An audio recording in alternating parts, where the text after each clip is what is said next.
Hey, what's going on out there, guys? Man, it's your boy LB back at you guys with another CD update. I know it's been a long while since I've done a video. It's just that I've been busy with school. I had to finish up this last project for my class, and I've done that now, so it's pretty much smooth sailing until next semester, man. But I thought I'll go ahead and give you guys another video on some CDs I've gotten recently. And let's go ahead and get it started. Alright, so the first CD I got right here, this is Bad Brains. Hope you guys can see that. Sorry about the glare. But this is Bad Brains. The Youth Are Getting Restless. Released in 1990. This is a live album. This is a live album that was done by Bad Brains from a show they did in Amsterdam in 1987.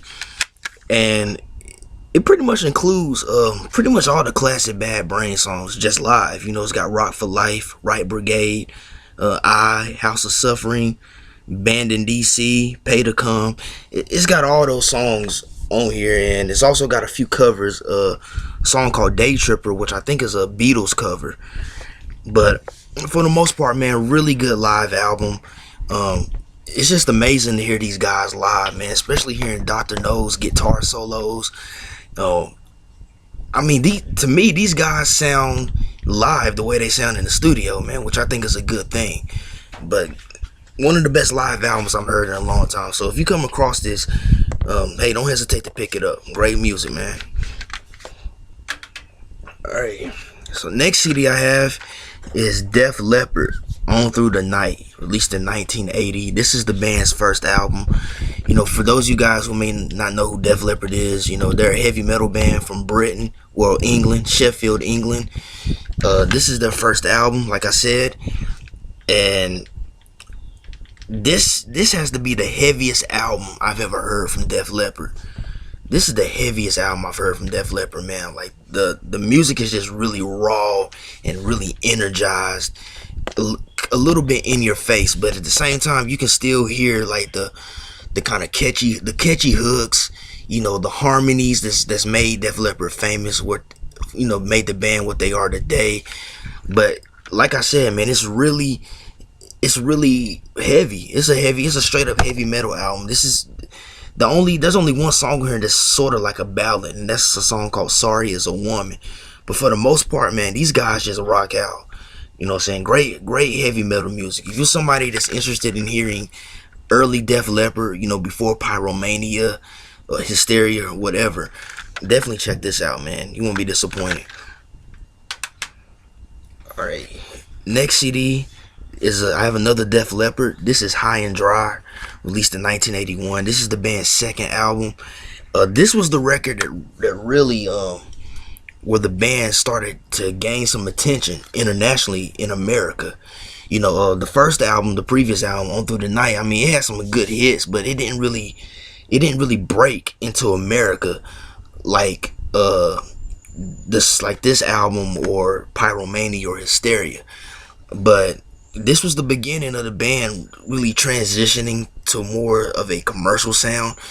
They actually had their first legit power ballad on this album, which is called Bringing on the Heartbreak, which is definitely a signature song of Def Leppard. I'm pretty sure they still perform this song at their live shows even to this day, and probably a lot more songs from this album right here.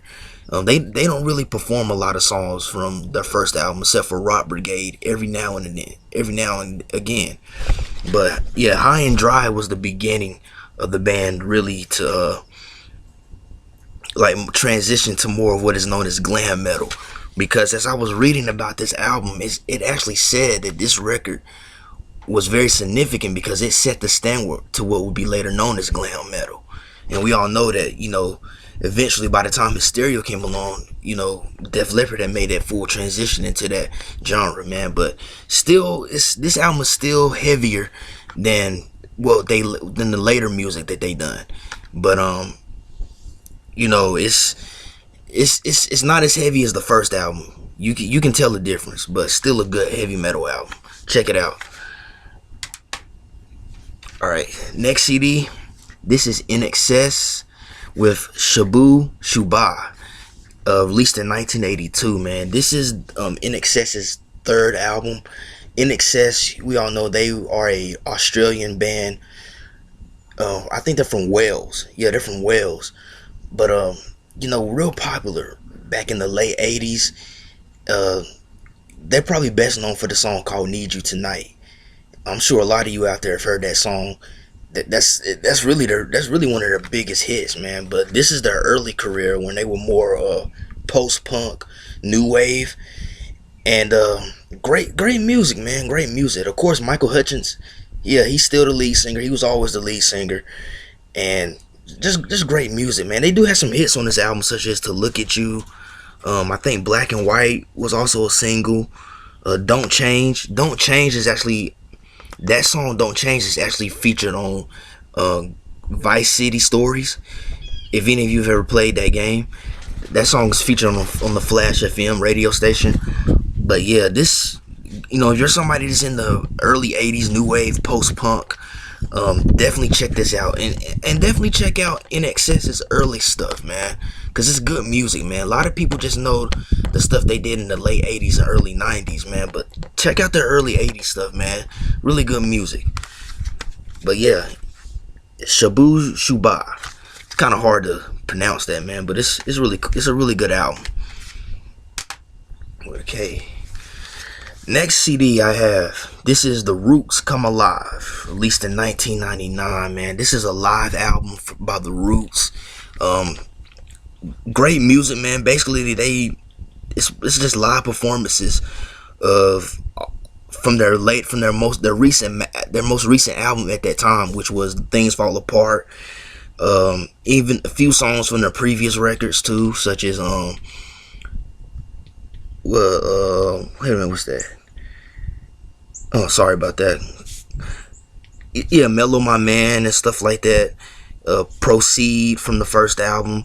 I think they got a few tracks from the second album as well, man. But one of the best live hip hop albums that I've enjoyed so far. The only thing I don't like about this album is I don't think the music on here is from a single live performance. I think what they did was they took like pieces from various live performances that they've done, and they just put it together in one album. That's the only thing I didn't like, man. I was hoping it was just like a single live performance from one venue or something. But anyways, though, it's still a good album if you're somebody that wants to hear and get just a hint of experience in the Roots live. Definitely check this album out. It's really good. This CD was actually my introduction into the Roots, if I may say so. I remember seeing this advertised on BET, like I think during Rap City or something. But really dope live hip hop album. Okay, and last but definitely not least, I have Led Zeppelin, Physical Graffiti, released in 1975. I think this is their sixth album, and one of them considered their best album. This album actually has a song from Led Zeppelin I have been trying to find, man. I think I hope I'm pronouncing the name right. I think the song is called Kashmir. But it's got one of the greatest like heavy metal riffs of all time, man. If you've ever heard that song, this is a double CD and it was also a double LP.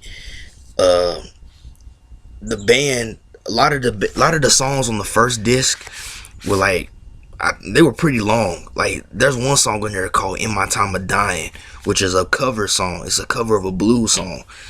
If you haven't heard that song, "In My Time of Dying," definitely go on YouTube and check out a live performance of that song, man. Because Jimmy Page, man, his guitar work on that song is like amazing, man. And Robert Plant's vocals, man, it's just amazing. Like the version on this album sounds like the live version. So I'm thinking maybe that they performed that song live in the studio, that they were all in the same spot recording this song together, man. Because like the live version sounds just like the studio version, or the studio version sounds like the live version, which I think is a good thing, man, because sometimes live versions sound better.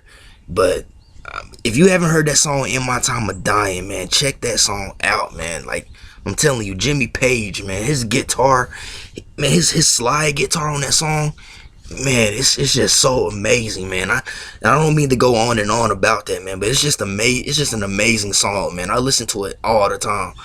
But yeah, this is a 2 CD album. The second disc is actually like outtakes. The second disc contains outtakes that were from sessions of previous albums. Like they have a few outtakes from the Led Zeppelin 3 album. They have some outtakes from Led Zeppelin 4. They got outtakes from Houses of the Holy. They decided to put those songs out, man. And what's so crazy is that those outtakes, or those previously unreleased songs, they sound so good on this record, man. It makes you wonder, like, what else does Led Zeppelin have in their vault that we haven't heard? Because those songs were just amazing, and they were just outtakes. So you know, this is definitely a great album, man. And you know what, one thing I like about this album is if you listen to Led Zeppelin, if you listen from their first album all the way to the ending, like, you can tell with each album Led Zeppelin progressed, their sound progressed. And with this record right here, Led Zeppelin, it pretty much just bottled up, and they just had everything that they had done up until that point on this album. So every type of genre of music they experimented with, such as folk, progressive rock, heavy metal, blues rock, whatever, man. Whatever it was, man, they had it's all right here on this album. And like I said, the second disc, it contains outtakes, which also was released on the original vinyl. It's not something that they just done for CD. The original vinyl actually could feature the outtakes as well. But those outtakes just sound so good. It just sounds so cohesive with this album, man. And this is definitely one of Led Zeppelin's best records, man. I've bought quite a bit of Led Zeppelin here in the past few weeks, man. But if you're somebody that's interested in getting into Led Zeppelin and you don't know where to begin, hey, start here with Physical Graffiti. Start with Physical Graffiti, man, because I guarantee you won't be disappointed, man. Alright, so that's all that I have for you guys today, man. I hope you guys enjoyed this video. And like I said, I know I say this a lot, but you know, hey, life comes up. You have to do things. So hopefully I won't take too long with the next video. I do have some vinyl I need to show you guys, man. But until then, I hope you guys enjoy this video. And also, I hope everybody out there has a wonderful and blessed Thanksgiving. And happy Thanksgiving to everybody out there. Hey, eat as much as you can, man. You know, Thanksgiving is that one holiday where you have an excuse to like go off your diet. You know what I'm saying? That is if you're on a diet, man. But hey, just don't stuff yourself too full of turkey or ham or whatever you guys may be eating, man. I mean, we actually having ribs for Thanksgiving too, man. So I'm looking forward to that. But like I said, man, everybody out there have a blessed and happy Thanksgiving, man. And as always, love, peace, and music. Peace out.